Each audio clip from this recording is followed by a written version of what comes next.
Bonjour à tous.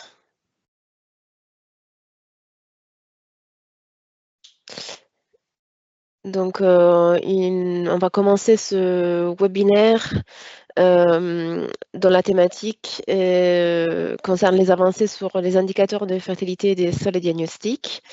Là, c'est un test son, nous sommes en train de parler.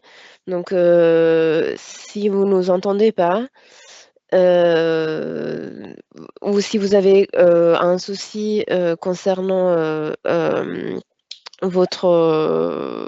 souci technique, merci de contacter Jocelyne Jean, soit par mail, soit par téléphone.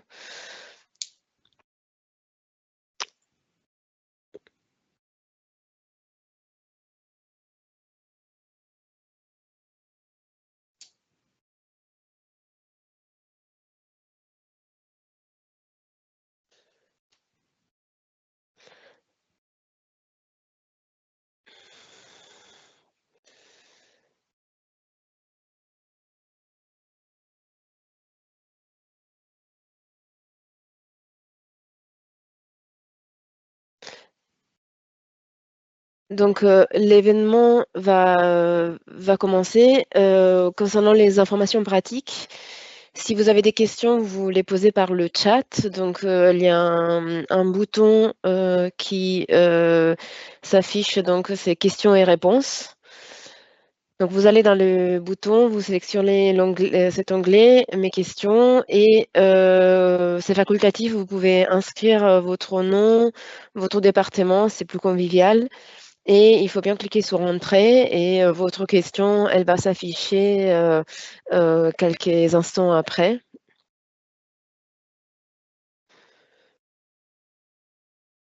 Une enquête de satisfaction sera envoyée via un lien dans le chat en fin de session. Donc, merci d'y répondre. Et le webinaire sera mis en ligne en replay sur la chaîne YouTube d'Hervalis quelques jours après. Ce webinaire s'inscrit dans le cadre du projet NutriCheckNet, optimiser la nutrition des cultures, un projet européen en partenariat aussi avec l'Agence nationale de la recherche au Royaume-Uni.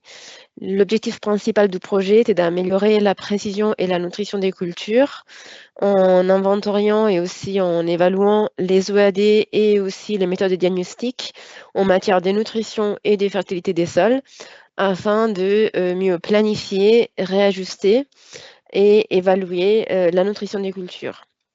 Un autre objectif du projet européen était d'établir un réseau thématique autonome multi-acteurs en Europe pour faciliter l'échange et des connaissances, des pratiques et des retours d'expérience entre tous les acteurs concernés, dès la recherche, les conseillers, les ingénieurs et les agriculteurs. Les projets touchent à sa fin en décembre de cette année et quelques chiffres clés sur les actions et résultats de ce projet. Donc, on a étudié plus de 200 projets et on a mené plus de 20 activités interprojets pour justement établir ces réseaux autonomes et multi-acteurs. On a touché environ 90 agriculteurs réunis dans des observatoires ou dans des réseaux d'agriculteurs qui ont testé ces méthodes et outils. Et on estime qu'on a du coup touché un peu plus de 1000 parties prenantes avec nos activités de formation pour rapprocher. Concernant la diffusion et la communication, jusqu'à la fin de l'année, on va mener 27 webinaires, dont celui-là fait partie dans 9 pays. Et on a écrit plus de 100 fiches de synthèse sur ces outils diagnostiques qui ont touché environ 10 000 acteurs. On a aussi mené environ 80 activités entre les visites d'essai, les événements au champ ou les salons. Et d'ici la fin de l'année, on va mener 9 interventions politiques donc, dans chacun des pays pour sensibiliser les décideurs politiques aux résultats de ce projet. Afin de diffuser plus largement les résultats du projet, on a organisé pour la semaine prochaine, le 18 novembre, la conférence finale du projet qui a lieu à Bruxelles Et vous pouvez aussi suivre l'événement en ligne. Donc si vous allez sur les sites du projet, vous allez avoir, toutes les informations détaillées concernant l'agenda et aussi les liens d'inscription. Donc je vous invite chaleureusement à vous inscrire. Ce webinaire est organisé en 3 sessions, hormis l'introduction et la conclusion. La première session concerne les indicateurs pour évaluer l'état du sol avec, un focus sur les enjeux et les avancées de la recherche. Et cette première session, est portée par Roman Scheller, qui est ingénieur R&D en gestion durable des sols basé à côté de Toulouse. La deuxième session, concerne les diagnostics de la fertilité, donc comment on utilise ces nouveaux indicateurs pour établir un diagnostic. Et cette session est, présentée par, Christine Lessouder, qui est ingénieure R&D en fertilisation et gestion des sols en Île-de-France. Et la dernière session, concerne donc la mise en pratique de ces diagnostics dans l'Observatoire Fertilité des sols dans le Nord, animé par Élodie Gagliardi, ingénieure régionale dans le Nord, basée à Villars-Saint-Christophe. Et moi-même, donc je suis Francesca Degan, ingénieure R&D en fertilisation et j'anime ce webinaire. Maintenant, je passe la parole à Roman Scheller pour la première session de ce webinaire.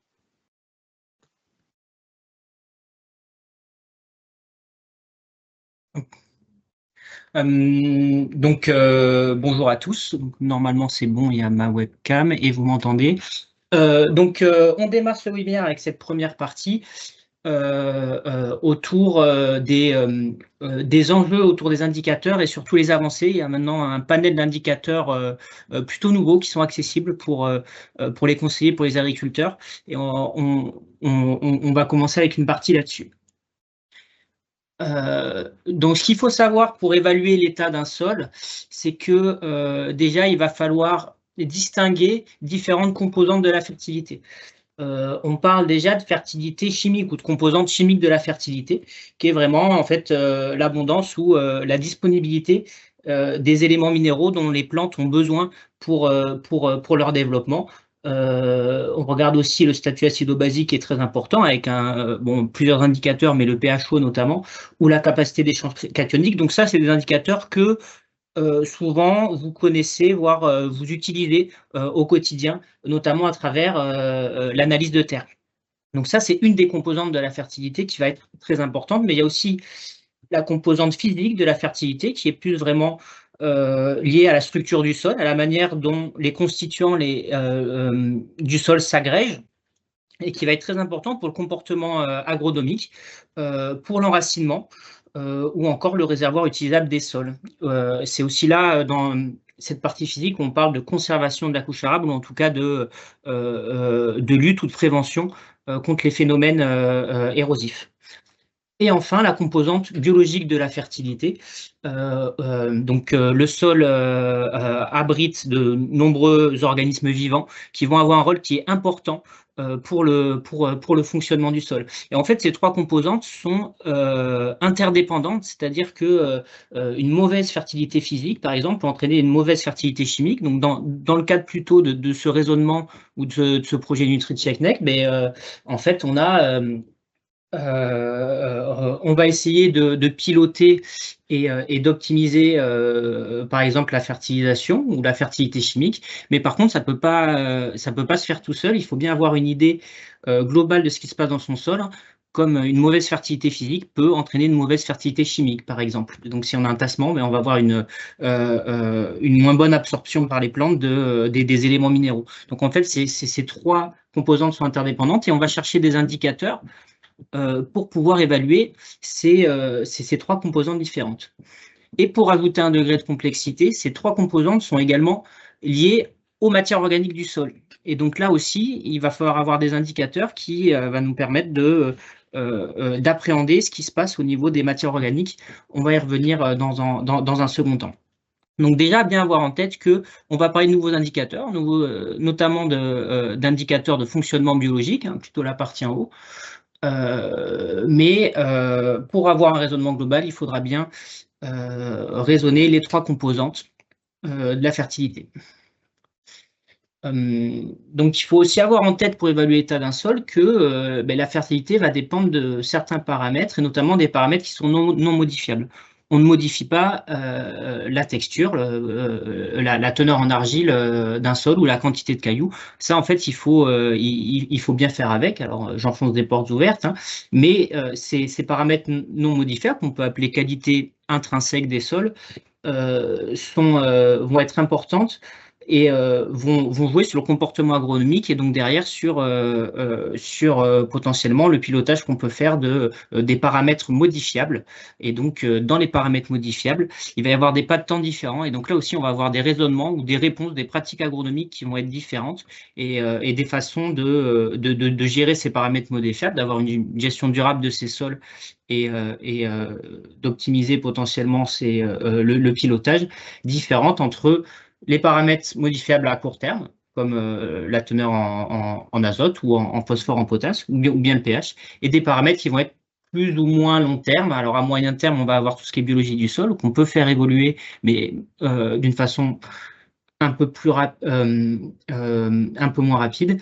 Et enfin, quand on parlera des matières organiques du sol, on est plutôt sur des raisonnements qui sont à long terme, à moyen long terme. Donc, on a également des leviers, mais ils ne seront pas forcément les mêmes que pour les paramètres qui sont modifiables plus à court terme. Donc, un exemple plutôt visuel. Donc, ici, vous avez deux profils de deux sols qui sont très différents. Et donc, vous imaginez bien en voyant ces profils que ces deux sols vont avoir des propriétés différentes, des paramètres non modifiables qui sont différents par rapport à plusieurs fonctions attendues d'un sol. Par exemple, la minéralisation. Vous avez, dans les deux sols, vous avez un sol qui minéralise et donc qui fournit des éléments minéraux naturellement plus facilement aux plantes, mais on peut même parler de potentiel de production. Donc vous avez un sol A, un sol B. Mettons que le sol A a un potentiel de performance qui est plus important ou de production qui est plus important, hein. On peut avoir des rendements qui peuvent être plus importants. Par contre, vous pouvez avoir un sol A qui, de par des problèmes de fertilité, va avoir un niveau actuel de performance qui est plus faible que le sol B. Et donc, on voit bien cette différence entre propriété des sols et qualité intrinsèque. Et finalement, à un instant T, qu'est-ce qui peut se passer? Et c'est une des définitions qui commence à faire consensus sur la santé des sols, où en fait, on va chercher à diagnostiquer le niveau actuel de performance par rapport au potentiel du sol. Donc, pour diagnostiquer tout ça, on reprend ces trois composantes, hein, que vous avez en haut. Mais en fait, on va utiliser différents outils de diagnostic. Donc, vous avez des exemples ici. Pour la fertilité chimique, par exemple, on utilise beaucoup l'analyse de terre parce que c'est des indicateurs sur lesquels on a beaucoup de références et qui nous permettent derrière d'agir, de préconiser, d'avoir des pratiques via des outils d'aide à la décision avec quelques exemples. Bon, ce n'est pas le seul outil, hein, il en existe d'autres, dont l'analyse foliaire, par exemple. Sur cette composante. Sur la fertilité physique, on a aussi des outils de diagnostic. On va les voir un petit peu plus en détail. Alors, la petite spécificité, c'est que sur la fertilité physique, en fait, souvent, les outils de diagnostic permettent également, font aussi office d'outils d'aide à la décision. C'est-à-dire, en faisant un test bêche ou un profil culturel, vous pouvez prendre des décisions sur qu'est-ce qui s'est passé sur mon sol, est-ce que j'ai besoin de venir corriger, par exemple, un tassement. Donc, l'outil de diagnostic fait aussi outil d'aide à la décision dans pas mal de situations. Donc ça, c'est des outils souvent qu'on connaît, que vous connaissez, mais qui sont parfois un peu moins développés, c'est-à-dire que parfois on a tendance un peu à l'oublier et à sous-utiliser ces outils qui peuvent être, qui sont tout à fait importants pour diagnostiquer l'état d'un sol. Et enfin, sur la composante biologique, on va y revenir aussi. Donc sur l'analyse de terre, vous avez déjà des éléments. Et il existe maintenant des indicateurs qu'on peut qualifier aussi d'organobiologiques, donc qui sont maintenant disponibles pour les agriculteurs et qui permettent d'aller plus loin sur le diagnostic de fonctionnement biologique du sol. Et derrière, ça va être des règles d'interprétation qui sont en train d'être définies, qui commencent à être définies sur ces nouveaux indicateurs, mais pareil, pour pouvoir prendre des décisions, aller jusqu'à un conseil final. Pour rendre les choses un peu plus concrètes, donc on a différents indicateurs. Donc on l'a dit sur la fertilité chimique, vous avez ici quelques exemples. Alors là, c'est un tableau qui est issu de la brochure guide pratique sur l'interprétation d'analyse de terre, qui est un livret de 60-70 pages où vous avez vraiment tous les éléments sur l'analyse de terre pour bien la faire et derrière pouvoir interpréter les indicateurs. Donc là, c'est un exemple, vous avez des indicateurs plutôt sur la fertilité chimique, phosphore, potasse, magnésie notamment, et vous voyez que on a ces critères et on a également dans la colonne de droite des éléments d'interprétation. C'est-à-dire que on a des méthodes qui nous a permis de définir des valeurs seuil en fonction d'un type de sol, en fonction d'une situation, et notamment via les brochures et les seuils des comifères qui sont régionalisés et qui permettent en fait de prendre une décision. Vous avez une valeur sur votre parcelle et en fonction de votre type de sol, de votre système, de vos cultures, vous pouvez piloter, savoir quelle dose apporter pour éviter d'être en risque de carence. Donc ça, c'est des indicateurs souvent que vous connaissez, mais qui restent essentiels dans une démarche de diagnostic. Ensuite, sur la fertilité physique, on voulait aussi vous donner quelques exemples.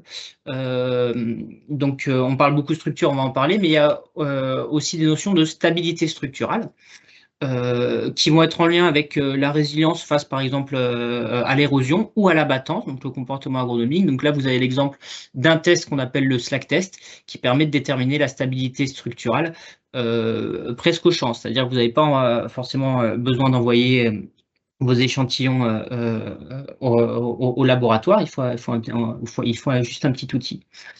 Et après, sur la partie compaction, on peut proposer plusieurs outils, il en existera d'autres, hein, mais qu'on peut distinguer. Alors déjà, un test qui est très utilisé, qui est le test bêche. Hein. On prend une bêche et on sort un bloc de sol, donc vous avez différents protocoles qui existent. Et qui permet de diagnostiquer un problème plutôt sur l'horizon superficiel. Vous avez des tests qui peuvent permettre d'aller plus profond, comme les mini-profils 3D avec un télescopique, qui permet en fait vraiment de descendre sous les horizons, en dessous des derniers horizons travaillés ou historiquement travaillés. Et donc, ça peut avoir un intérêt pour regarder ce qui se passe vraiment entre 25 et 35 cm, où il peut se passer des choses intéressantes qu'on ne peut pas toucher au test bêche. Ou encore, et là c'est un petit peu le Graal, mais c'est le profil cultural, qui est une méthode de diagnostic assez complète de la structure et en surface et en profondeur. On voit vraiment beaucoup de choses. Par contre, au niveau logistique, effectivement, c'est plus compliqué et en plus, il faut quand même une personne qui soit à l'aise et pour pouvoir faire une analyse complète de ce type de choses. C'est pour ça qu'on a d'autres outils, comme notamment des pénétromètres qui permettent de déterminer des profondeurs de compaction. On a moins d'informations parce qu'on n'a qu'une mesure indirecte sur la résistance de la pénétration d'une tige dans le sol. Par contre, ça va beaucoup plus vite et on peut quand même avoir une idée de ce qui peut se passer assez profond assez rapidement.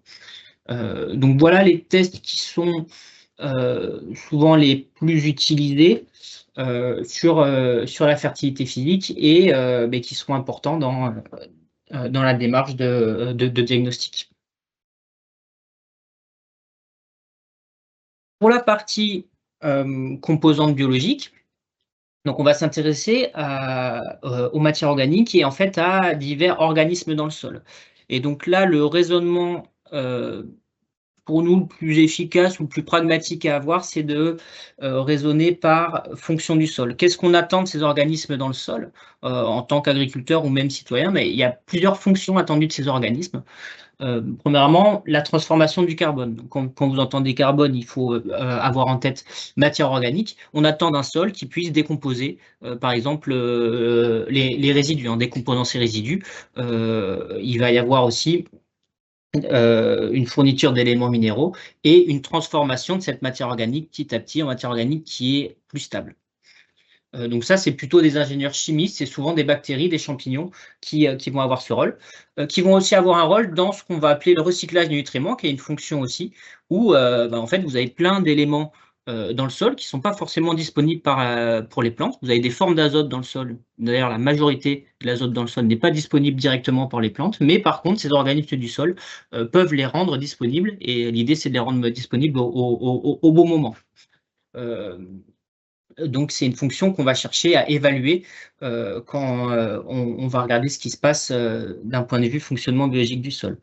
Les organismes du sol permettent aussi le maintien de la structure, donc la rétention en eau ou l'infiltration, donc on veut un petit peu les deux, ou encore peuvent permettre d'être plus résilients par rapport à l'érosion. Et donc là, on peut parler un peu plus d'ingénieurs physiques qui vont structurer le sol, avec l'exemple du ver de terre, mais pas que. Il y a d'autres organismes du sol, que ce soit faune ou même les micro-organismes, qui vont aider à cette fonction de maintien de structure du sol.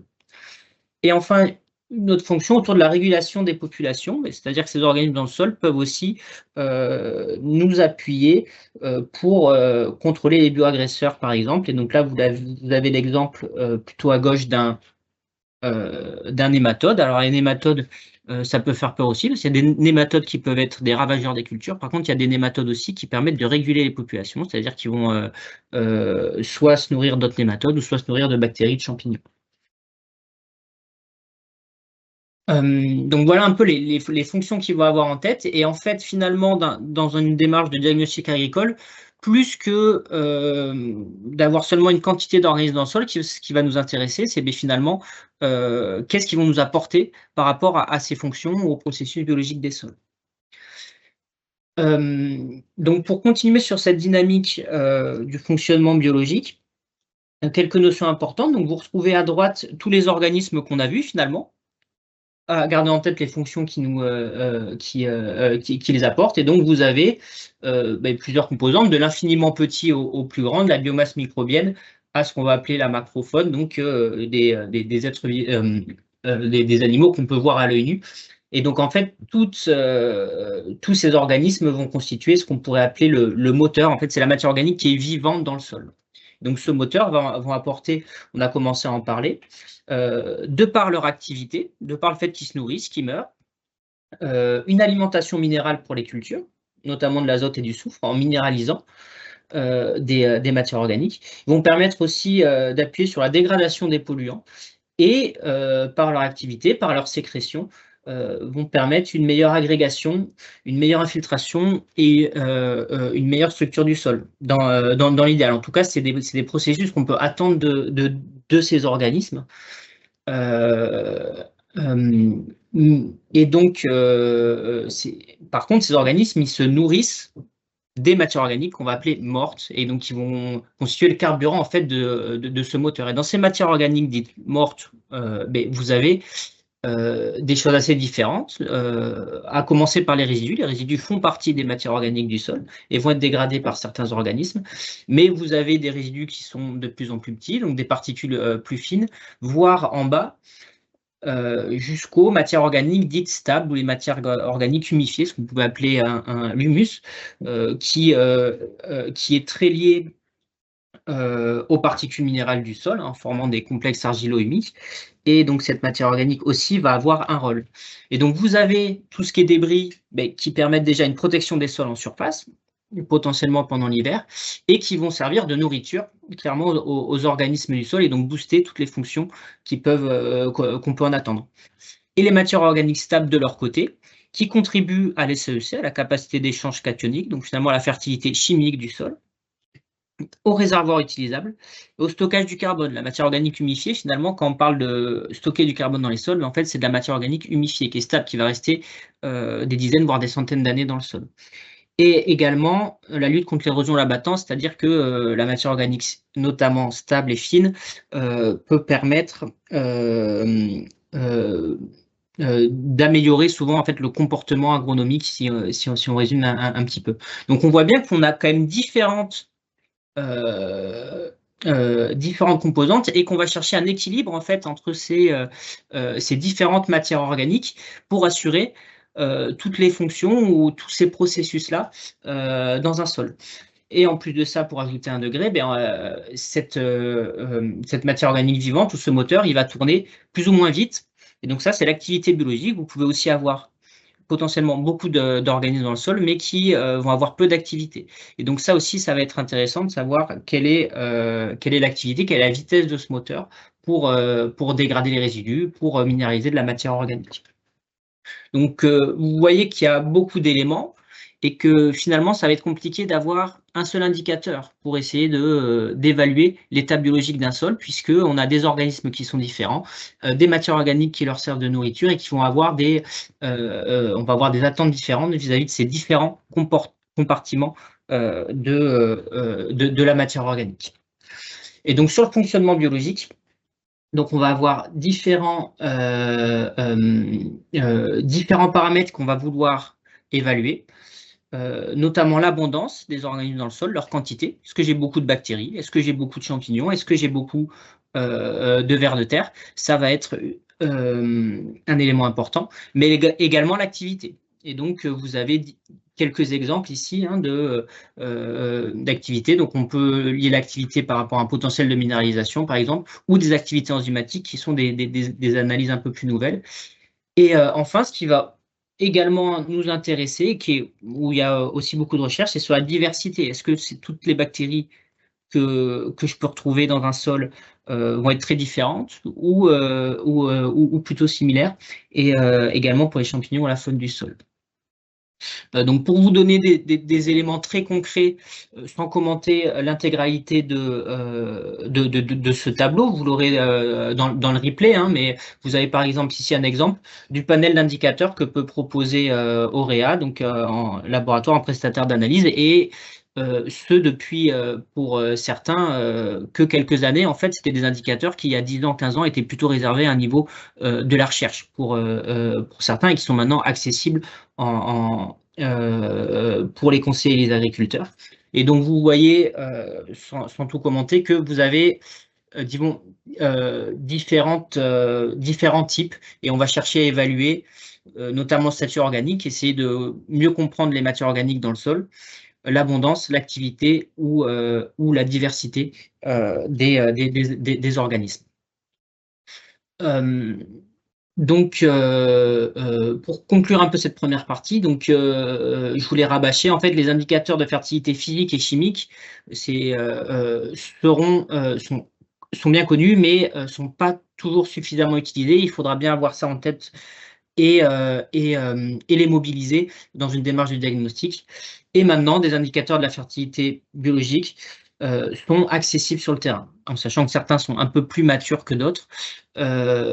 Donc, il y a de la documentation qui existe aussi pour faire la part des choses et pour aussi choisir les indicateurs qui répondent le mieux à vos objectifs. Et si on va s'intéresser au fonctionnement biologique du sol, il faudra s'intéresser à la fois à l'abondance, à l'activité et à la diversité pour avoir une vision, disons, éclairée et globale de ce qui se passe. Malheureusement, on ne pourra pas se contenter d'un seul indicateur. Et les composants de la fertilité sont liés, donc à avoir bien cette vision systémique de ce qui peut se passer dans un sol, et pas forcément se précipiter sur des nouveaux indicateurs sans avoir déjà une vision de ce qu'on a d'un point de vue chimique et physique, par exemple.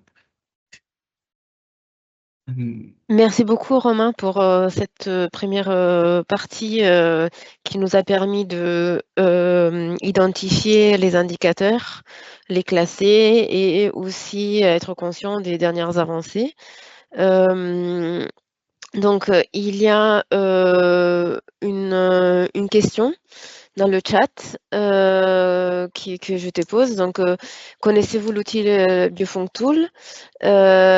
Comment tu positionnes du coup cet outil par rapport au panel des indicateurs que tu as proposé? C'était peut-être juste de le classer dans les indicateurs que tu as cités.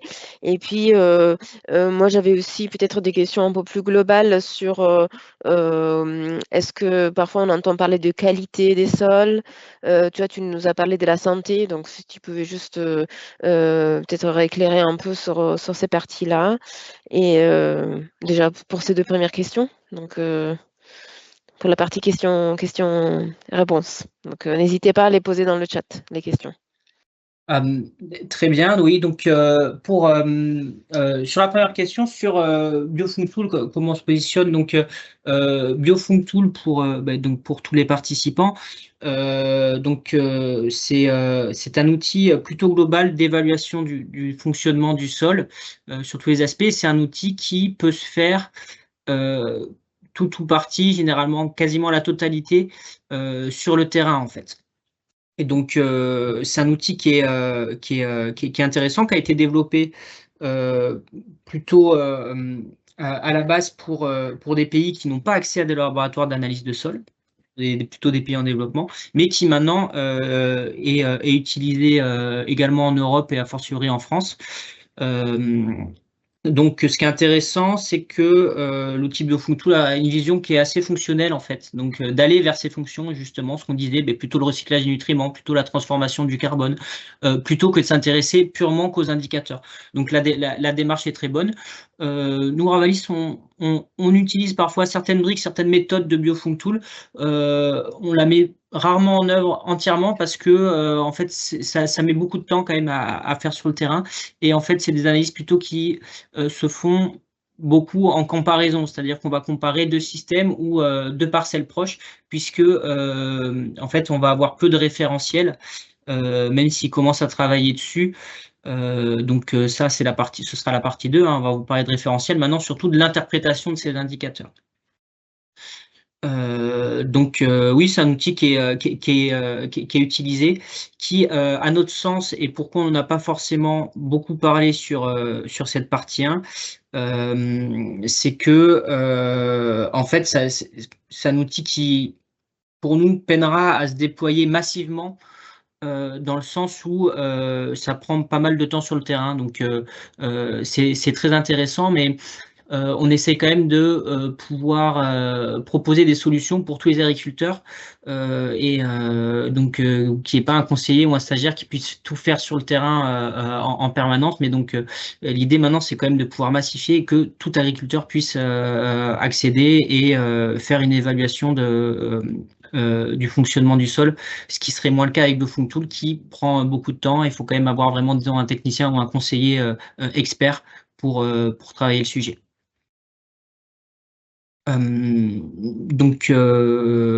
Voilà pour Biofunctool. S'il y a plus de réactions, n'hésitez pas.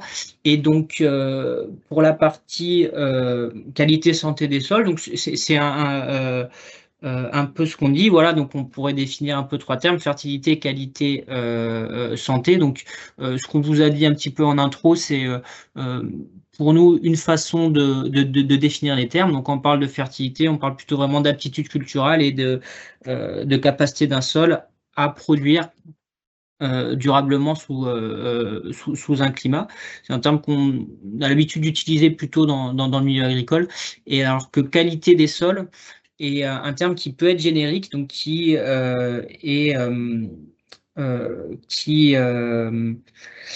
en fait, on cherche à évaluer dans la qualité souvent les nombreuses fonctions du sol et pas seulement sa fonction de production.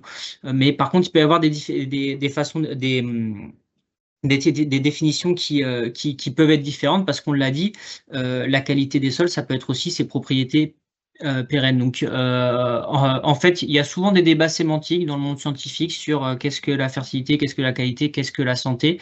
Donc, nous, on vous a proposé un intro. On vous a fait une proposition en introduction.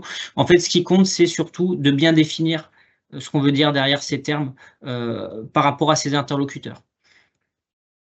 Pour qu'il n'y ait pas de problème de compréhension, quoi.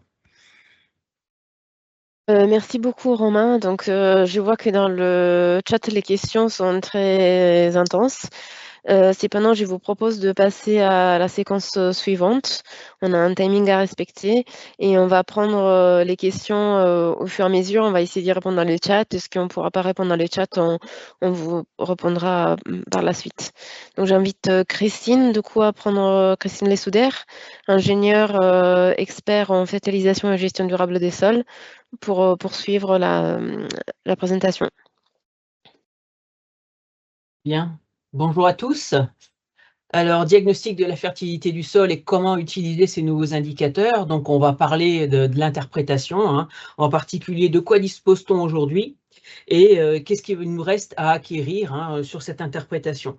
Alors, je voulais rappeler au préalable, hein, que le diagnostic, hein, on parle beaucoup de diagnostic, va pouvoir être posé par la mise en œuvre d'indicateurs ou de méthodes, d'outils qui vont permettre de porter un jugement. Est-ce satisfaisant? Est-ce non satisfaisant? Pour un contexte donné, bien sûr, hein, pour éventuellement déclencher des actions correctives, hein, ou des leviers. Voilà. Alors, je vais aborder successivement deux modalités d'interprétation. Donc, la première, c'est l'interprétation par un positionnement au sein d'une distribution.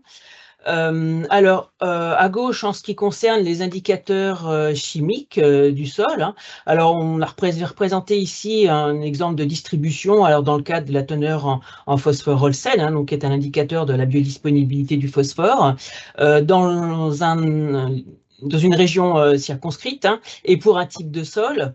Alors on voit que ce type de distribution, certes, on peut dégager une moyenne, un mini, un maxi, mais qu'aujourd'hui, ce n'est pas très pertinent pour l'aide à la décision pour les agriculteurs, hein. Et en fait, aujourd'hui, on dispose des règles plus satisfaisantes pour aider l'agriculteur. Si on en reste à cette interprétation par un positionnement au sein d'une distribution, donc à droite, c'est un exemple d'indicateur physique. Là, c'est des mesures de pénétrométrie. Alors, on voit qu'effectivement, on pourrait aussi, pour une nouvelle parcelle et une nouvelle mesure, se positionner dans cet histogramme. Mais voilà, étant dans les valeurs élevées, dans les valeurs faibles, voilà, c'est un positionnement qualitatif et ça ne va pas forcément aider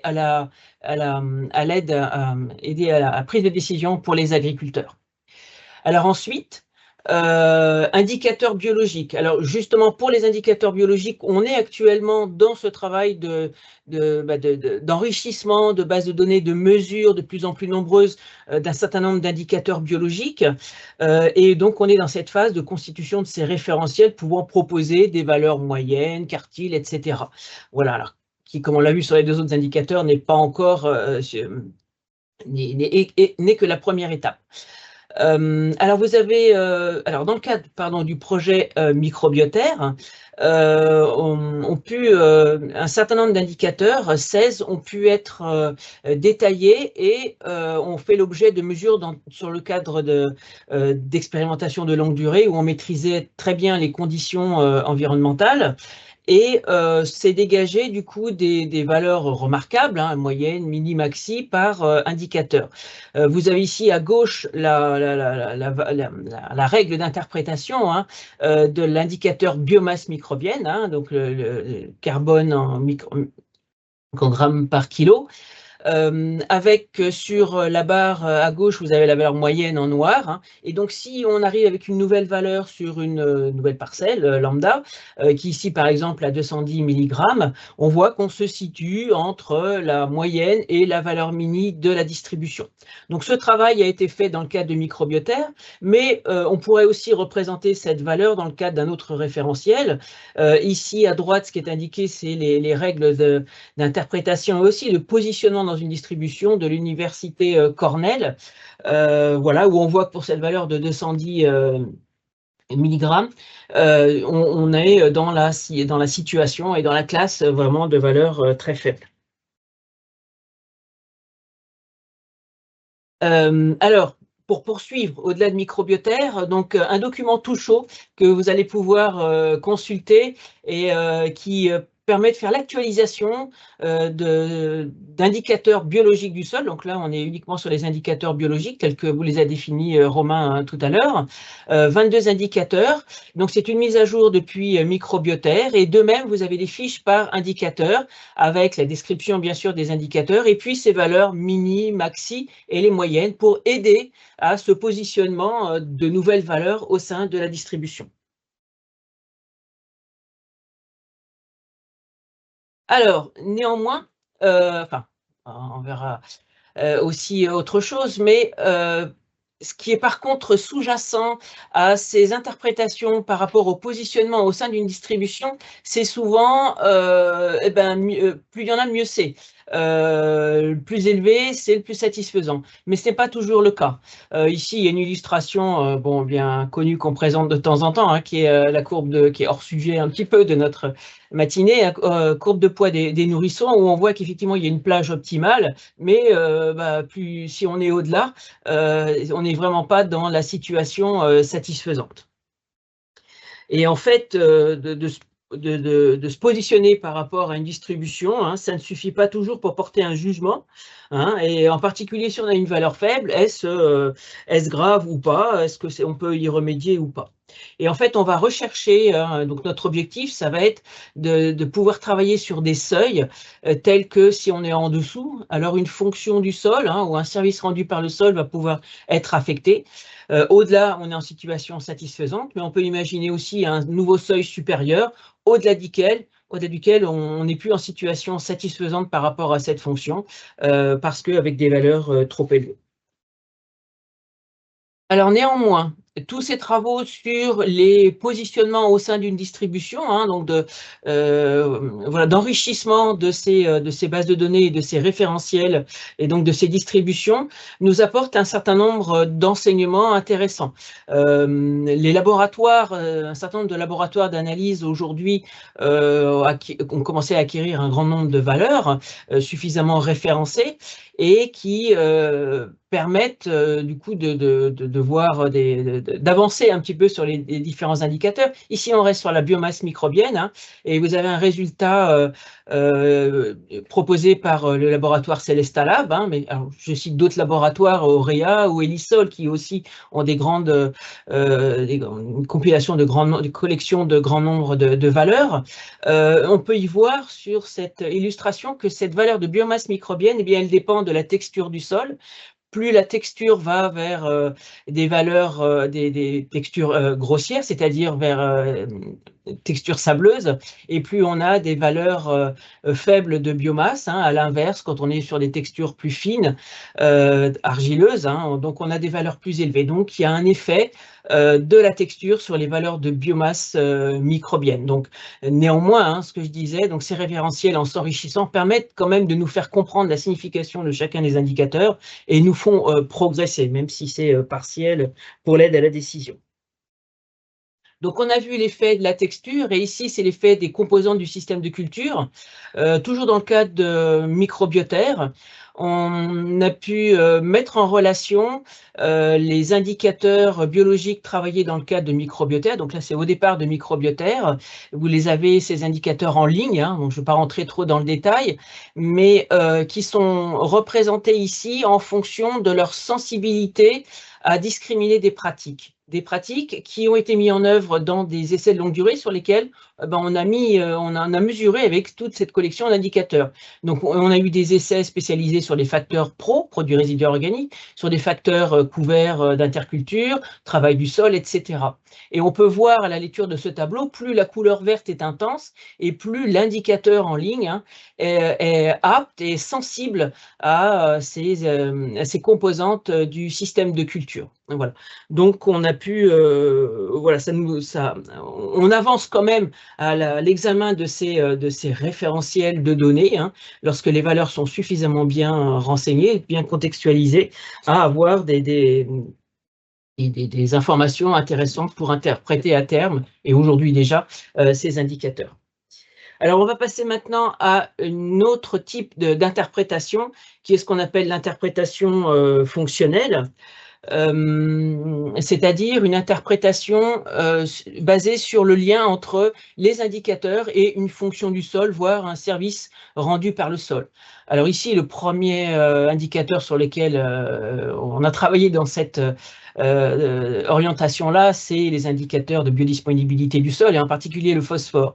Donc la teneur en phosphore Olsen, hein, dont j'ai déjà parlé, hein, mais ici, alors, présente la particularité déjà de pouvoir être mis en relation avec un indice de production. Voilà, dans le cadre d'expérimentation, on a pu avoir différents niveaux de dose, hein, et donc on a ici un graphique, hein, alors issu d'une publication, mais il existe d'autres types de graphiques publiés, sur cet indicateur-là, où on peut mettre en relation la perte, est-ce qu'il y a une perte de rendement ou pas, aux valeurs de teneur en phosphore Olsen présentées ici en abscisse. Et donc des méthodes d'interprétation de ce type de graphique nous permettent de proposer des seuils d'interprétation, donc directement opérationnels pour les agriculteurs. Voilà. Alors ça, c'est clairement ces indicateurs chimiques sur un domaine sur lequel on est le plus avancé en termes de production de seuils et de règles de décision. Alors, en restant sur les indicateurs de chimie du sol, les indicateurs pour aider au pilotage de la fertilisation, hein.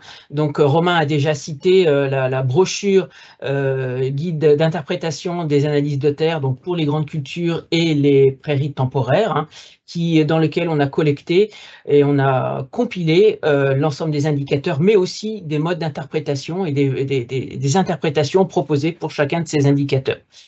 Voilà, je n'en dirai pas plus, mais brochure importante pour ce domaine-là.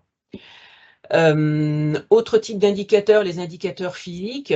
Alors, dans ce cas-là, il existe aussi, surtout par rapport aux effets des propriétés physiques des sols, hein, des liens qu'on peut retrouver avec la production. Un exemple ici, c'est une synthèse de plusieurs essais où on a l'effet du tassement par rapport à une situation non tassée et qui est représenté ici.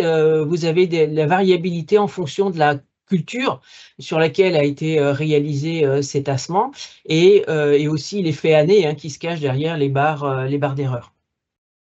Et donc, on voit une liaison entre l'importance du tassement et la production. Alors, si on cherche à aller plus loin, on dispose aussi d'outils, de méthodes qui vont permettre de faire le lien entre un indicateur mesuré au champ et ce risque de tassement. Pour boucler la chaîne, hein. Et là, c'est l'indicateur du test bêche, hein, la méthode ISARA, sur lequel on est la plus avancée, hein, qui dispose d'une règle d'interprétation, hein, d'une arborescence, d'un arbre de décision, hein, illustré ici, qui permet, d'après les observations, de prédire le niveau de tassement. Voilà. Donc, sur les indicateurs physiques, certains indicateurs sont avancés, même si sur d'autres, il reste encore du travail à faire. On a parlé de la pénétrométrie, hein, c'est un exemple. Ouais. Alors maintenant, sur les indicateurs biologiques, alors il n'existe pas vraiment de liaison directe entre l'indicateur biologique et le rendement, hein, sauf si on parle de certains indicateurs qui peuvent caractériser les populations d'êtres vivants dans les sols qui sont phytophages, hein, ou agresseurs, milieu-agresseurs.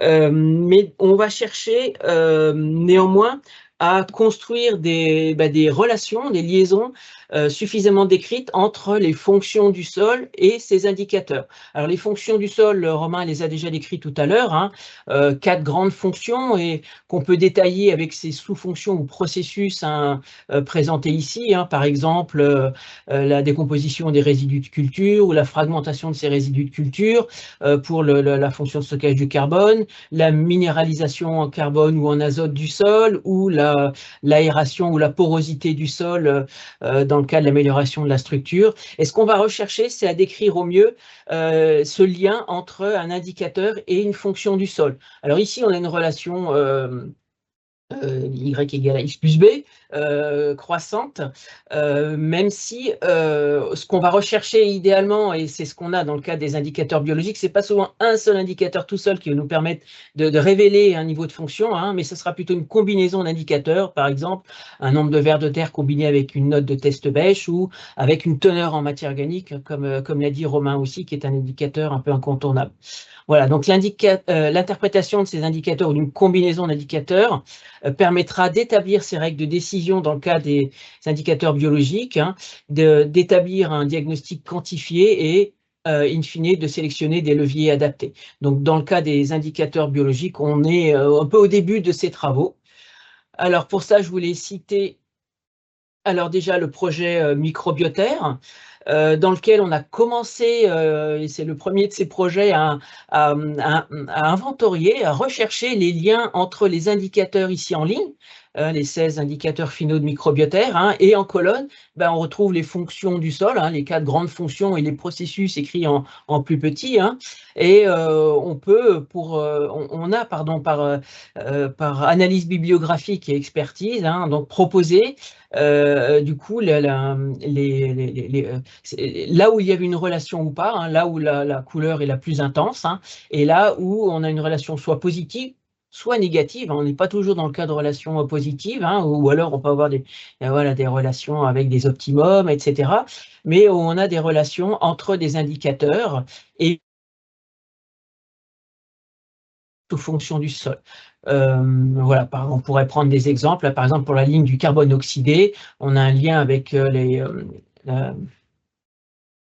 la minéralisation en carbone et puis d'autres indicateurs sur la structuration du sol, l'agrégation.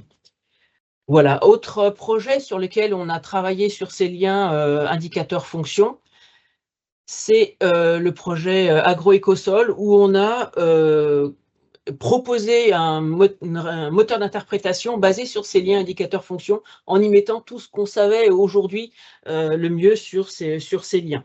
Alors, on a proposé in fine des interprétations sur un certain nombre de fonctions. Vous retrouvez ici les fonctions dont on a déjà parlé, qui sont un petit peu découpées différemment, hein, des fonctions de fourniture en éléments nutritifs, en structuration du sol, voilà, en stockage de carbone, etc.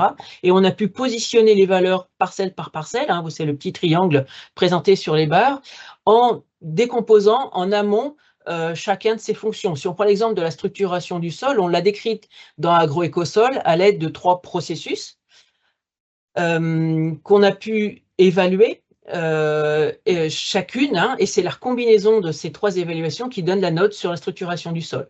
Pareil, sur la stabilité structurale, eh bien, on l'a évalué en décomposant ce processus, hein, en fait, qui est plutôt une propriété, par une agrégation d'indicateurs. Tu peux aller au bout.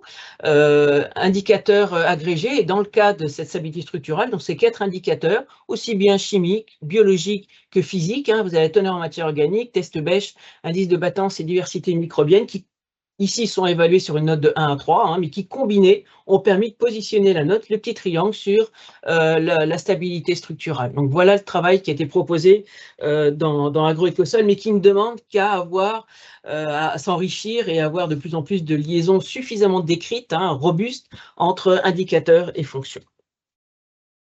Donc, c'est ce travail sur lequel on s'engage aujourd'hui, hein, qui est important. Et pour cela, donc, je vais passer la main à Romain dans le cadre d'un projet dont il est l'animateur, projet en cours aujourd'hui. Oui, donc ça c'est plutôt une illustration des perspectives dans le sens de ce que Christine vient d'expliquer, c'est-à-dire que ça fait aussi office de pré-conclusion à cette partie, c'est-à-dire que donc là on vous a expliqué quand même qu'il y a eu beaucoup de travaux de recherche et fondamentales et appliquées pour développer et sélectionner des indicateurs, et a fortiori des indicateurs pertinents pour le conseil agricole. Donc ça, bon, il y a toujours des nouveaux indicateurs, hein, mais on commence déjà à avoir quand même un certain recul là-dessus. On commence aussi à avoir un certain recul sur ce qu'on a appelé les référentiels descriptifs ou de positionnement, c'est-à-dire que on engendre le fait aussi que les analyses soient normalisées, on engendre de plus en plus de références qui permet de se positionner par rapport à une population. Donc ça, on continue à s'améliorer, mais c'est une étape qui est déjà franchie. Et par contre, on a encore ce besoin d'approfondir la partie diagnostic agronomique, c'est-à-dire qu'est-ce qu'on fait de ces indicateurs, comment on les interprète, jusqu'à un niveau de valeur. Est-ce qu'on est bon ou on n'est pas bon? En fait, c'est ça qu'on cherche à avoir avec pourquoi pas ce type de visuel, hein, comme on a sur Agroécosol. Et donc, un projet de recherche appliqué en cours, CASDAR, financé par le fonds CASDAR, hein, et le ministère, c'est le projet Lien du sol, qui vise vraiment à améliorer l'évaluation des fonctions du sol par rapport à ces indicateurs organobiologiques. Donc, continuer à faire le lien pour mieux les interpréter sur ces indicateurs. Et donc pour ça, on s'appuie en fait sur un réseau d'essais long terme qui sont soit portés par des partenaires ou des organismes associés. Et donc vous avez la carte à droite, en fait, c'est des essais long terme où il y a eu une différenciation des pratiques agronomiques et des entrées de carbone dans le système.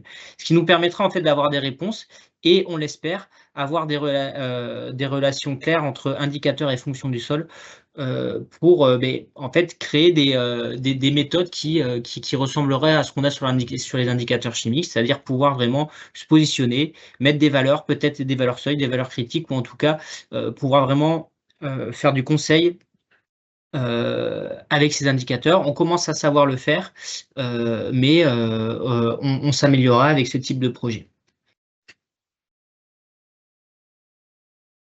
Bien, donc merci Romain. En guise de conclusion, alors effectivement, tous ces travaux autour de l'interprétation vont nous permettre de faire cette sélection que tu as citée. Alors sur les indicateurs chimiques, on est suffisamment avancé aujourd'hui. Sur les indicateurs physiques, certains sont bien avancés, mais pas tous. Il y a aussi des nouveaux à construire. Et sur les indicateurs biologiques, on est sur de l'acquisition de références en cours, sur cette voie aussi bien référentiel descriptif que lien indicateur-fonction. Voilà, on pourrait travailler sur une sélection d'indicateurs pour évaluer la fertilité biologique du sol en lien avec des fonctions qui nous sur lesquelles on voudrait travailler, donc de dégradation des matières organiques, par exemple de décomposition des résidus de culture, ou de recyclage des nutriments, de fourniture en éléments nutritifs. Alors, un point important, néanmoins, deuxième point, c'est que pour avoir une interprétation pertinente de ces mesures d'indicateurs, on a besoin d'un référentiel, donc avec un grand nombre, une base de données suffisamment importante, avec des valeurs suffisamment renseignées, contextualisées, mais aussi, la deuxième mode d'interprétation, de pouvoir clarifier ces relations indicateurs biologiques et fonctions. Et c'est d'ailleurs grâce à ces liens qu'on va pouvoir passer des indicateurs donc au conseil vers les agriculteurs, donc en passant par l'étape fonction, indicateur, fonction, conseil ou levier, sur lesquels il nous reste à travailler et à mettre tout ça en musique. Et donc, projet de recherche en cours, donc on vous on a présenté un lien du sol, mais il y a d'autres projets en cours sur ces indicateurs biologiques aujourd'hui. Merci. Merci beaucoup Christine et Romain pour cette deuxième séquence. Donc, on a quelques questions. Alors, peut-être une première question sur la démarche Lien du sol. Est-ce qu'elle est transposable à d'autres systèmes de production comme les légumes et l'arboriculture? Donc ça, c'est plutôt pour Romain. Et après, pour Christine, plutôt sur est-ce qu'il existe d'autres méthodes sur d'analyse de la fertilité chimique? Voilà, ça, on peut prendre peut-être 2 minutes, on a déjà quelques minutes de retard, donc je ne vais pas prendre plus de questions que ça. Je commence peut-être. Oui, vas-y Romain. Oui, donc est-ce que le lien du sol est transposable à d'autres systèmes de culture? Oui, vous avez bien vu, c'était écrit. Donc le réseau est plus basé sur des systèmes grande culture et polyculture élevage. Donc les références qu'on va acquérir seront quand même plutôt portées sur ces systèmes. Néanmoins, si on arrive à trouver des relations entre des indicateurs et des fonctions du sol, potentiellement une partie soit de la démarche ou même des relations qui seront établies pourront être utilisées, à ceci près que en fait les objectifs ne seront pas forcément les mêmes dans d'autres systèmes de production. Et donc il y aura peut-être des seuils à adapter. Donc plutôt non. Mais la démarche et les références acquises pourront certainement appuyer aussi d'autres filières. Merci Romain. Et du coup, pour Christine, peut-être sans trop rentrer dans les détails, mais dans la question, citer des extractions d'éléments avec de acétate d'ammonium ou mélique, par exemple. Juste si tu peux citer, parce que c'est vrai qu'on a parlé de Olsen, Dreyer, Hébert, mais voilà, juste pour sans rentrer trop dans les détails. Sur les indicateurs effectivement chimiques hein, ou physico-chimiques, effectivement. Alors, il peut y avoir d'autres indicateurs. Hein. On peut explorer effectivement les propriétés chimiques des sols par d'autres indicateurs. Simplement ceux dont j'ai parlé hein, et qu'on a compilé dans notre brochure, dans notre guide d'interprétation, ce sont ceux qui, alors, à la fois sont bâtis sur des mesures laboratoires normalisées, voilà, donc qui sont répétables entre laboratoires et qui aussi disposent de référentiels d'interprétation dans le sens où il y a des expérimentations derrière qui ont permis de valider les règles d'interprétation et aussi de les valider sur le territoire français, sur le territoire national, sur un grand nombre de types de sols en France. Donc pour le PK, je pense aux essais de longue durée. Donc ce qui est important, c'est pas tant l'analyse, qu'on peut toujours analyser tout et n'importe quoi, enfin beaucoup de choses au niveau chimique, hein, mais c'est pour l'interprétation de pouvoir avoir ce référentiel. Hein. On a vu un référentiel de positionnement, c'est pas suffisant pour le phosphore ou pour le pH ou pour etc. Mais ça va pouvoir, il a été complété par tout un réseau d'expérimentation pour préciser des règles opérationnelles pour les agriculteurs. Merci beaucoup Christine. Donc je vous propose de passer à la dernière séquence. Donc les exemples d'application de ces indicateurs et ces diagnostics dans l'Observatoire de fertilité des sols dans le Nord. Merci Elodie. Bonjour à tous. Donc, je vais effectivement aborder cette troisième partie pour donner des exemples maintenant d'utilisation de terrain et de prise en main de ces indicateurs par les techniciens, les agriculteurs d'une région. Donc là, on va prendre l'exemple de l'Observatoire fertilité des sols du nord de la France. Donc, je vais faire trois séquences. Déjà, rappeler, présenter l'objectif de ce réseau. Et puis après, je déroulerai le diagnostic au travers de l'exemple d'une parcelle pour voir en fait l'utilisation et la prise en main des indicateurs par des agriculteurs pour aller jusqu'à potentiellement un conseil ou en tout cas une interprétation et une analyse. Et puis après, je prendrai quelques exemples de résultats un peu plus globaux au niveau de l'observatoire. Donc, l'observatoire des sols, donc en fait, visait déjà à répondre à une problématique forte autour de la préservation, voire de l'amélioration de la fertilité des sols pour notre région nord de la France. Donc, on a majoritairement des sols limoneux, profonds, très productifs, mais aussi très sensibles aux phénomènes d'érosion, de battance, de tassement avec une tendance à l'appauvrissement de la matière organique. Et donc au niveau des opérateurs terrain, il y avait un souhait de pouvoir objectiver le diagnostic pour aider au pilotage des systèmes de culture. Et donc cet objectif assez général au niveau de la région a trouvé écho au projet et on s'est rapproché des opérateurs terrain, donc des partenaires, coopératives, chambres d'agriculture, négoces, instituts de recherche également, cabinets également d'études pour monter un réseau, un observatoire auprès d'une cinquantaine de parcelles terrain qui étaient représentatives de la région. Donc là, vous voyez la cartographie, donc il y a une grande diversité de situations, plusieurs parcelles avec des typologies de sols différents, même si majoritairement on est quand même sur des sols limoneux. Différents systèmes de culture, donc vous voyez le jeu de couleurs, c'est les systèmes un peu majoritaires des petites régions agricoles. Hein. Plus on est foncé, plus on a des systèmes relativement intensifs dans nos régions, hein, puisqu'on a la présence de cultures industrielles de type betterave, pommes de terre ou légumes d'industrie. Et puis, vous avez également un petit peu de polyculture élevage et on va sur des systèmes aussi grande culture, plutôt scope, sur les zones un peu plus jaunes. Voilà, donc un observatoire qui finalement va pouvoir être un terrain de jeu pour utiliser tous ces indicateurs et aider finalement à répondre aux objectifs qui sont aujourd'hui très diversifiés selon les exploitations et les situations agricoles. Donc, il y avait plusieurs objectifs au niveau de cet observatoire. C'était déjà avoir une photo, poser un diagnostic, un état des lieux de la situation.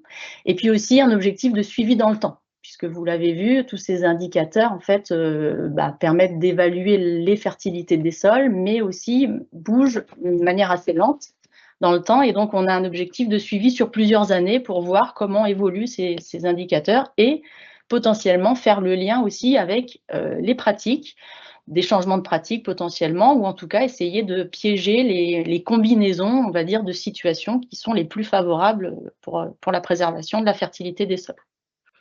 Donc à noter que c'est un réseau de partenaires, donc il existe dans le nord de la France, mais on a également un observatoire de la fertilité des sols dans l'ouest de la France, avec le même principe de suivi. Et donc la force de ces réseaux, c'est vraiment d'avoir une base commune, d'une méthodologie commune, avec une sélection d'indicateurs qui ont été choisis justement grâce aux récentes avancées de la recherche, pour prendre les plus pertinents, les plus opérationnels, les plus faciles aussi à réaliser au champ, avec un coût relativement raisonnable.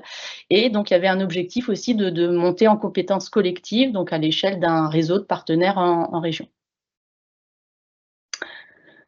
Voilà, donc ça c'est l'objectif assez général. Donc la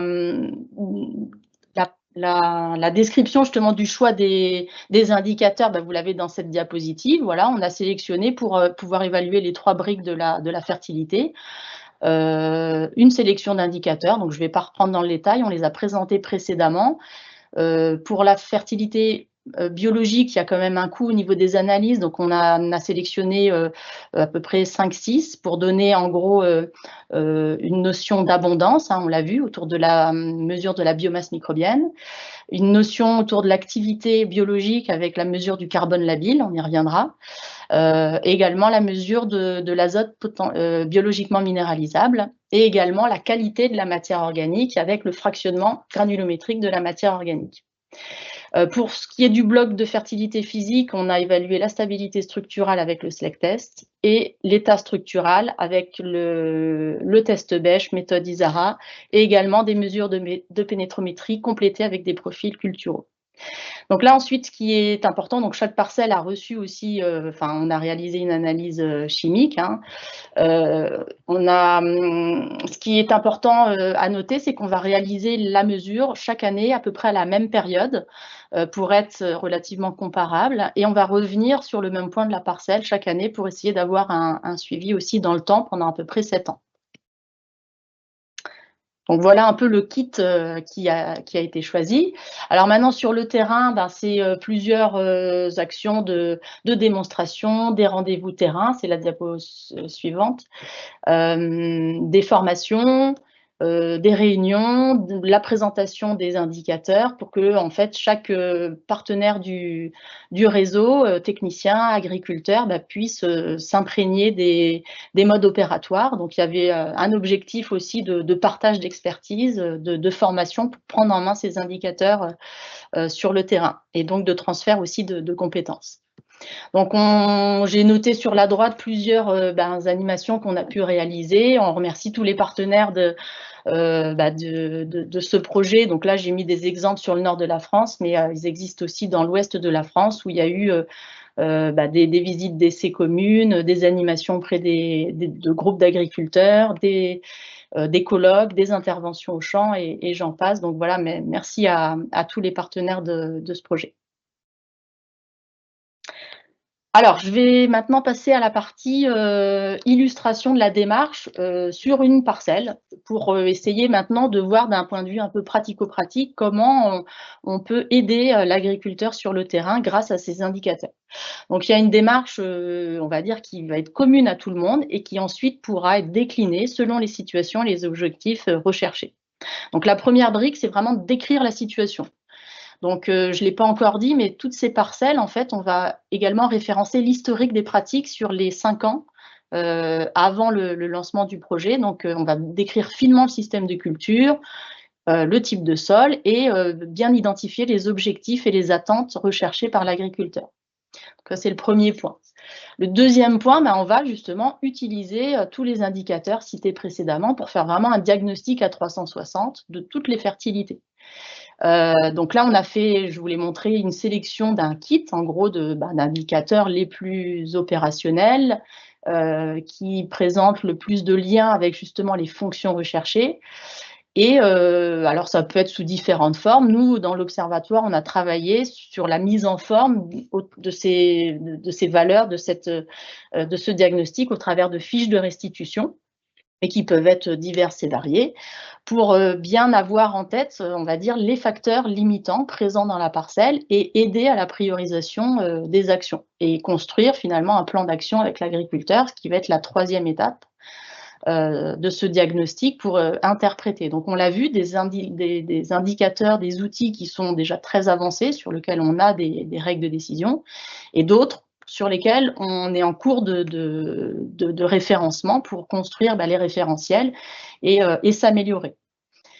Donc la quatrième étape va être importante, c'est d'avoir justement ce suivi dans le temps pour à la fois, si on a le souhait d'intégrer de nouveaux leviers agronomiques qui répondent aux objectifs de l'agriculteur, voir l'évolution au fil des années pour identifier à la fois les marges d'amélioration et potentiellement vérifier finalement qu'on est sur la bonne trajectoire. Donc ça, c'est la démarche assez générale.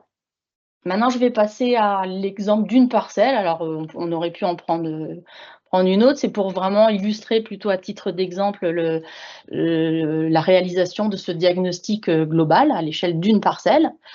Donc là, j'ai pris le petit point rouge, une parcelle dans le Santerre, donc en limon profond, qui est très représentatif des systèmes habituels sur le secteur Nord-France, donc sur une rotation typique, blé, betterave, blé, pommes de terre, par exemple. Donc ici, on a les 8 ans d'historique. On positionne le travail du sol, les couverts. On a un limon profond, une matière organique à 1,8. Et puis, on référence l'ensemble des itinéraires techniques de l'agriculteur. Donc après échange avec l'agriculteur, on a identifié, on va dire, ses attentes. Il avait une perception globale d'une certaine dégradation de sa structure de sol et il observait une certaine variabilité des rendements selon les aléas climatiques qui vont être aujourd'hui de plus en plus fréquents et ce qui fait qu'on s'interroge de plus en plus sur cette partie vraiment sol qui est vraiment le capital de production aussi des systèmes de culture. Avant d'arriver au pilotage des parcelles et de la nutrition, il y a cette partie vraiment sol à préserver, avec des aléas, plus de printemps sec, plus fréquents, et un objectif d'essayer de pouvoir améliorer sa structure, augmenter sa matière organique et potentiellement rentrer plus facilement aussi dans la parcelle en cas d'excès d'eau, par exemple, avec une vitesse de ressuyage qui est parfois estimée un peu lente. Donc voilà, ça globalement, c'est la photo de la situation initiale. Et donc, on va basculer sur les 3 diagnostics de la fertilité. Donc, le premier levier autour de la fertilité chimique, donc au travers d'une analyse de sol.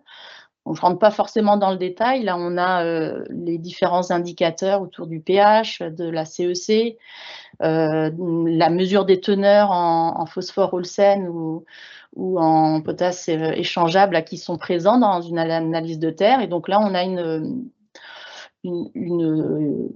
carte d'identité, on va dire, de la parcelle assez typique de la région, avec des pH assez hauts, des teneurs en matière organique plutôt modérées, voire basses, et pour autant des teneurs en phosphore qui sont suffisantes dans des systèmes de production. Ici, on a 133 mg, mais qui tend quand même à être sur des valeurs qui peuvent être assez basses dans certaines situations. Donc là, on a les seuils d'interprétation qui nous permettent d'évaluer la biodisponibilité des éléments et déclencher des apports si nécessaire. Donc là, pour cette parcelle, on est plutôt sur des indicateurs chimiques globalement satisfaisants, avec une petite vigilance sur la potasse, sur des cultures particulièrement exigeantes. On s'attache maintenant à réaliser le diagnostic de la fertilité physique de cette parcelle. Donc, on commence par évaluer, on l'a vu, la stabilité structurale avec le test, le SLEC test. Donc, on va prélever des petits agrégats au champ qu'on va mettre dans des petits paniers pour évaluer leur résistance à l'immersion et à l'humectation, donc pour évaluer le niveau de stabilité structurale vraiment du premier horizon.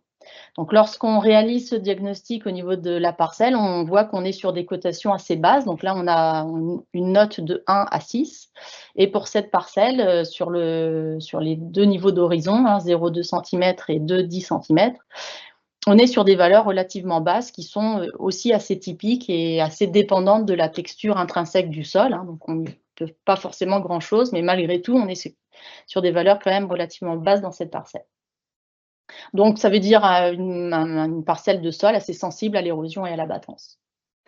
Deuxième niveau de diagnostic, on va réaliser un test bêche pour évaluer la structure du sol et potentiellement détecter des zones de tassement.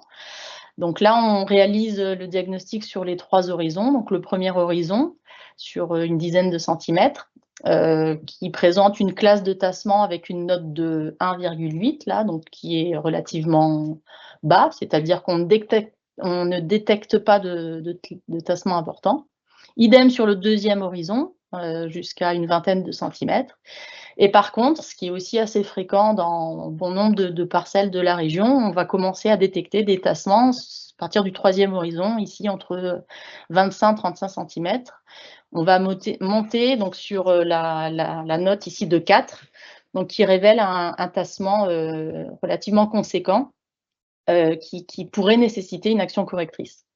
Donc, arrivé à ce niveau de diagnostic, on a tout intérêt à essayer d'étendre le diagnostic en profondeur en réalisant une mesure de pénétrométrie, comme on l'a vu, qui va compléter le diagnostic du test bêche, puisqu'on va pouvoir aller au-delà de la trentaine de centimètres d'extraction du bloc de la bêchée. Et là, vous voyez la courbe de résistance qui révèle nettement également un pic de tassement, même au-delà de la trentaine de centimètres. Donc, on voit entre 30 et 40, voire 50 centimètres, une résistance assez importante et donc potentiellement une zone de tassement importante. Donc là, globalement, les indicateurs de fertilité physique sont plutôt dégradés, avec même potentiellement des actions correctrices à engager sur du court terme avec des zones de tassement conséquentes. Donc là, ça peut valoir le coup d'aller jusqu'à la réalisation d'un profil cultural. Donc c'est ce qu'on a fait dans cette parcelle. Pour vérifier déjà le diagnostic précédent et aussi étendre, et c'est tout l'avantage de réaliser un profil cultural complet, étendre le diagnostic avec une lecture horizontale également, puisqu'on va aller chercher plus de 2 mètres en largeur et on va essayer d'orienter le profil cultural perpendiculairement au passage des machines, routes semoirs et autres, pour voir si on n'a pas également des zones de tassement supplémentaires dans certains secteurs de la parcelle. Donc là, la lecture de profil est assez typique également d'une parcelle de la région avec présence de labours importants avec des cultures industrielles. Donc on voit nettement l'horizon labouré jusqu'à 25-30 cm qui est un peu plus noir avec une concentration de la matière organique mélangée à ce niveau-là. Et puis ensuite, le profil se décline avec l'horizon pédologique typique d'un limon fin profond de la région. Lorsqu'on réalise du coup le diagnostic au couteau du profil, on a détecté effectivement une zone beaucoup plus compacte, entre 35 et 70 cm dans cette zone. Ce qu'on a pu voir également, c'est que sous l'horizon labouré, on a retrouvé des anciens fans de pommes de terre de la culture précédente. Donc là, le profil a été réalisé en mars. Donc c'était en mars 2024, avec un automne et un hiver assez pluvieux, et on a eu potentiellement, on suspectait aussi un dérèglement potentiel de la minéralisation, parce qu'on n'avait vraiment aucune dégradation des résidus. Et donc, ça pouvait aussi nous inciter à aller regarder du côté du compartiment des indicateurs de la fertilité biologique, pour voir si on n'avait pas justement une activité peut-être moindre et faire parler aussi ce bloc-là. Alors, donc ce profil-là, ensuite, on peut le schématiser avec un certain nombre de symboles qui vont permettre de de synthétiser et de se souvenir du diagnostic. Donc là, vous voyez les zones plutôt vertes. Sur les premiers horizons, on avait des structures ouvertes et une présence de mottes avec une bonne structure et une bonne porosité. Mais on a relevé, je ne l'ai pas encore dit, des zones plus compactes, en particulier sous les passages de roues, et qu'on avait pu voir sur la culture en place, qui était pourtant une culture pas la plus sensible. On était sur un blé, mais on voyait quand même quelques irrégularités au niveau de ces zones de tassement. Et puis, on retrouve la partie un peu plus profonde et plus compacte jusqu'à 60 cm. Voilà, donc comme je l'ai dit, ça nous incite aussi à aller regarder maintenant du côté des indicateurs de la fertilité biologique. Et donc, on a réalisé un prélèvement de sol, sortie d'hiver sur le mois de mars, au moment où le sol est ni trop humide ni trop ressuyé, pour réaliser l'ensemble des indicateurs qui ont été sélectionnés. Donc le premier indicateur qu'on a toujours dans une analyse de sol, ça va être la teneur en matière organique, en pourcentage. Donc ici, dans la parcelle, on a déjà la première lecture qui nous permet de positionner la parcelle dans le référentiel de l'Observatoire Nord-France. Donc là, vous avez le box plot. Dans la région, on tourne autour de 2% en médiane, et vous voyez que la parcelle est plutôt sur la valeur un peu basse, avec 1,8%. Là, on a toute situation confondue. Et on peut affiner pour essayer de caractériser cette matière organique maintenant. Donc, on regarde l'indicateur d'abondance, donc autour de la mesure de la biomasse microbienne. Donc, dans cette parcelle, on voit qu'on est sur une valeur qui rentre autour de la moyenne du référentiel nord. Donc là, par rapport à ce qu'on a vu précédemment, on est plutôt dans une interprétation de positionnement au sein d'une distribution. On ne sait pas forcément à quel seuil on va décrocher ou pas, mais en tout cas, ce qu'on sait, c'est que pour cette valeur de biomasse, plus on va avoir une valeur élevée, plus on a de biomasse microbienne, et plus en tendance, on va avoir une minéralisation de la matière organique plus élevée. Maintenant, à quel seuil on décroche ou pas, c'est tout l'enjeu des travaux en cours. On va regarder maintenant la partie qualité de la matière organique. Donc, on l'a vu, la proportion du carbone qui se localise sur la partie fine ou la partie grossière peut être aussi un indicateur du profil de la matière organique présente dans son sol. Donc là, dans cette parcelle, on a quand même une proportion assez importante de fractions fines. Donc la partie la plus petite, donc le carbone humifié, en fait, qui peut être un indicateur aussi de la présence de stockage à long terme du carbone dans cette situation. À l'inverse, la partie la plus grossière est plutôt sur le bas des valeurs du référentiel nord. Donc là, on caractérise, là aussi, c'est en fonction du fonctionnement de la parcelle. Il n'y a pas forcément de valeur seuil, mais on est plutôt, en gros, sur la fraction la plus grossière, c'est celle qui va être la plus facilement consommée et dégradée par les micro-organismes, et donc potentiellement révéler aussi une activité intense ou pas au niveau de la matière organique. Donc la partie activité, on complète avec également d'autres indicateurs, donc la mesure du carbone actif oxydable au permanganate de potassium.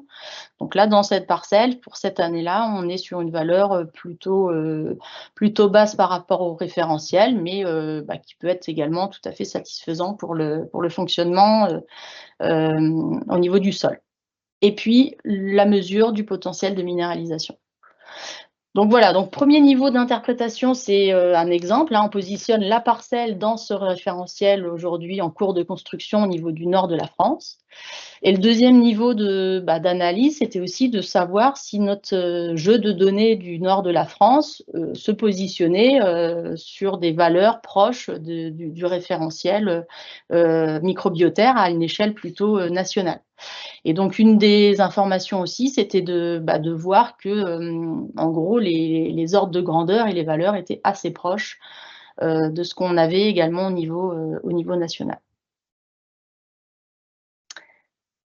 Voilà, donc on a un exemple de diagnostic un peu complet.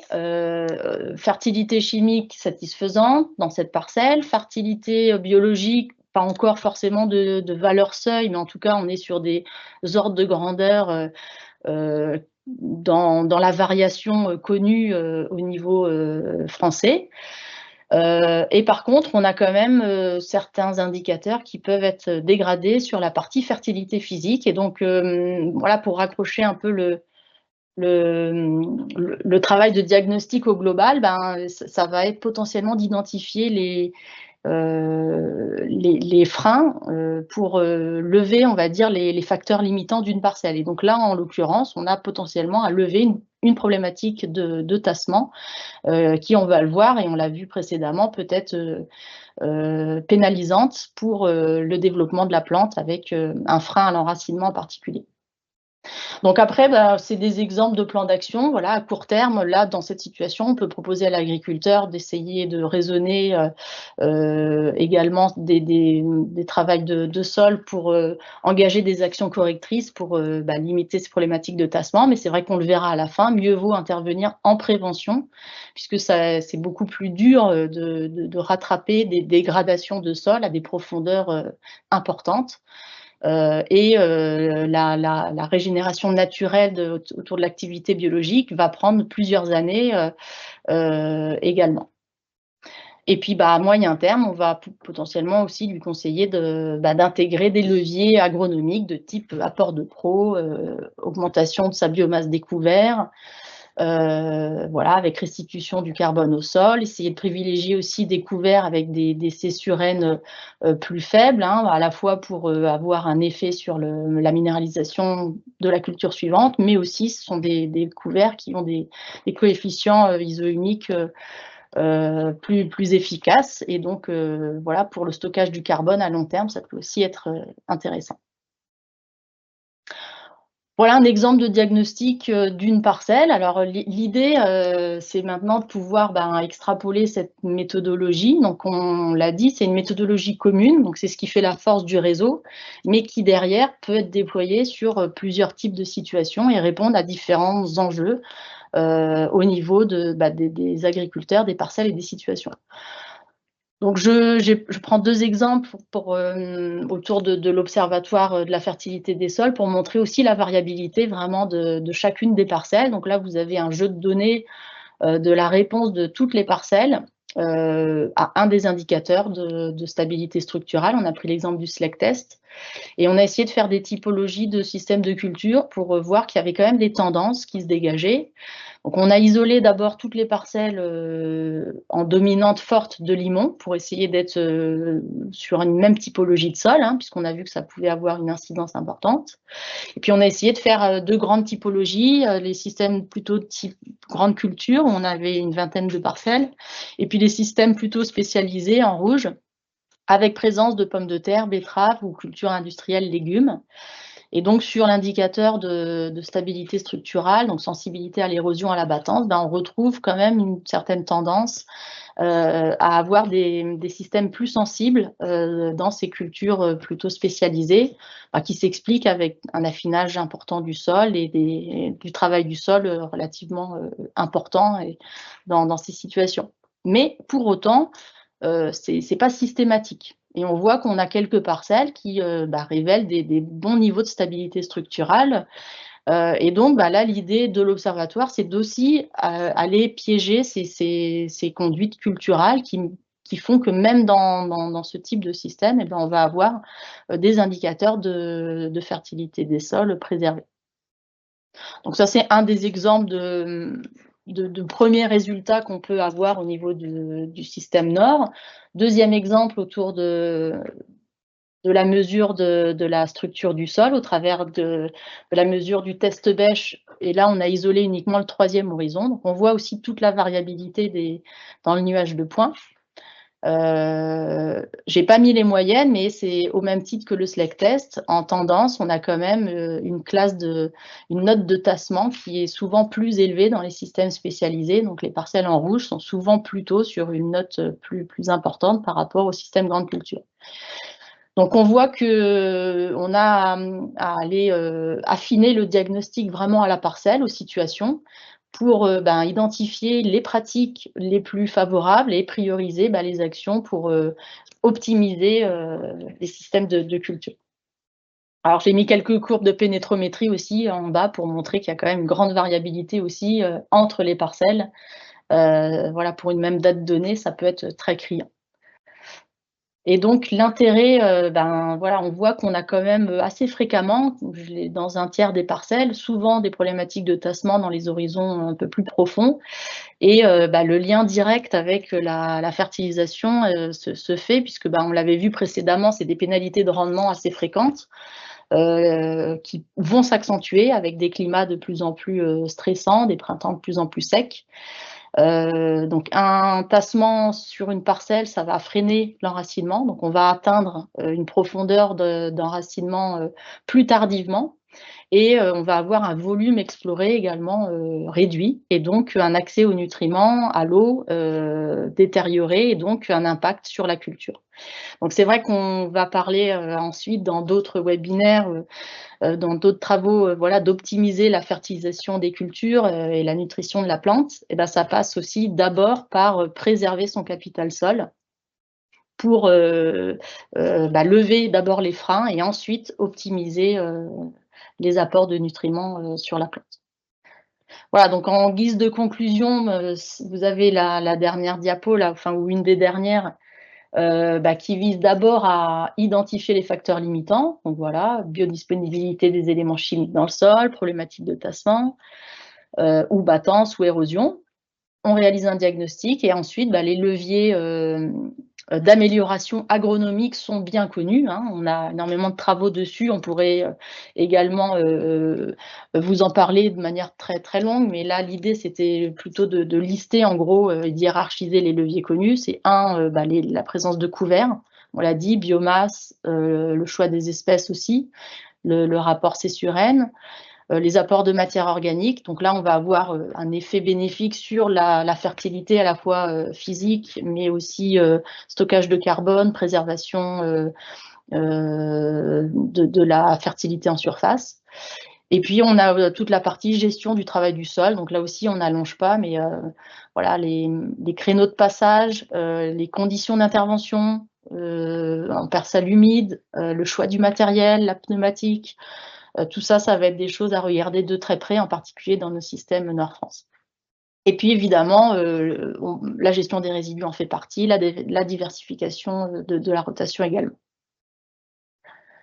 Voilà, donc en conclusion, on a une démarche collective là, qui illustre en fait la prise en main de ces indicateurs d'un point de vue vraiment opérationnel, sur tous les volets, physique, chimique, biologique, par les acteurs de terrain, qui permettent de mieux comprendre le fonctionnement du sol. Donc tous les retours terrain qu'on a au travers d'agriculteurs ou de techniciens participant à cette démarche, c'est de dire qu'ils comprennent mieux finalement leur situation, ça objective le diagnostic.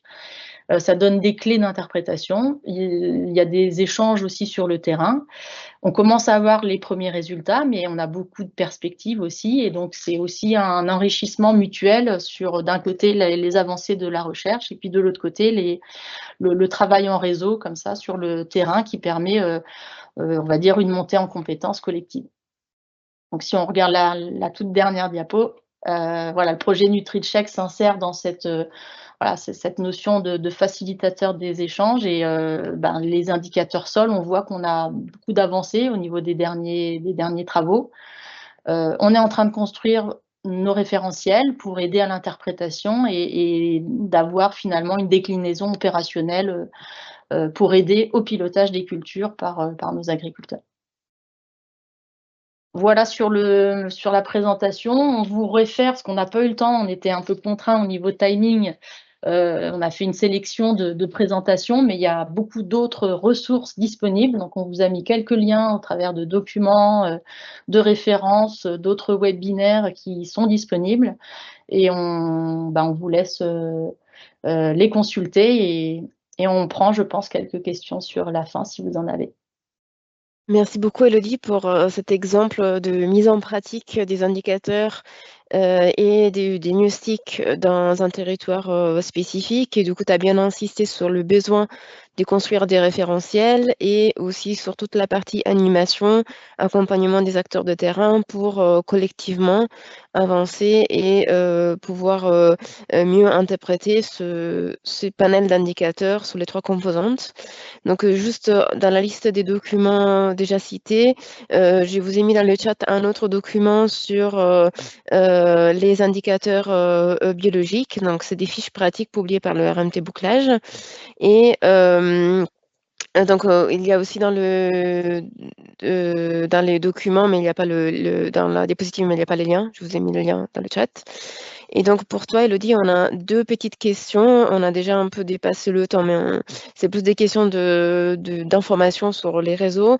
Il y a une première question sur est-ce que vous avez étudié ou vous êtes en train d'étudier les stockages des carbones, la valeur moyenne par hectare, la médiane. Est-ce que c'est un indicateur que vous prenez en compte dans l'observatoire, oui ou non? Et puis la deuxième question, toujours de compréhension, c'est concernant les prélèvements pour mesurer les indicateurs biologiques, est-ce qu'il y a plusieurs profondeurs ou est-ce qu'il y a un seul échantillon à une profondeur du coup qui est standard voilà, une seule profondeur par parcelle ou est-ce qu'il y a plusieurs profondeurs? Voilà. Ouais, donc je vais répondre aux 2 questions en même temps. Donc il y avait donc les observatoires, je ne l'ai pas redit, ont été lancés il y a 3 ans. Donc on va avoir la 3e année de mesure seulement. Donc c'est quand même assez jeune, assez récent.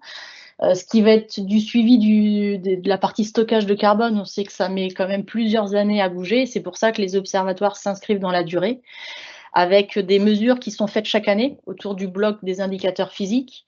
Mais sur la partie biologique, certaines mesures ne sont faites que tous les 3 ans, puisqu'on sait qu'elles ne vont pas bouger en une année de temps.